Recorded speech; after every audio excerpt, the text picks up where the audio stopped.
For generations, this ʻāina used to feed us. Everything we needed was here, but now, plenty of our food come from far away, almost 90%, thousands of miles across the ocean.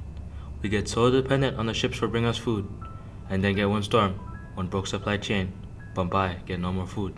It's not just what stays on the shelf, it's about choice to grow what we eat, to have food that no need one passport to reach our plate. This ʻāina can always feed us, but over the years, we lost touch. For decades, they went cockroach our water for grow sugar cane and pineapple, and now our soil stay junk and the streams stay dry.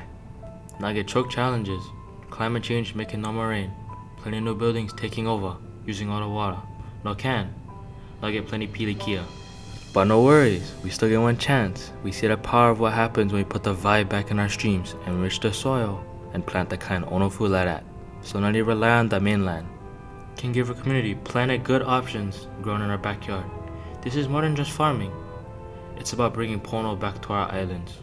We get the knowledge, the skills, the aloha to do this. To rebuild our local food system, to put our trust back in the ʻāina that feeds us. Bombay, we learn.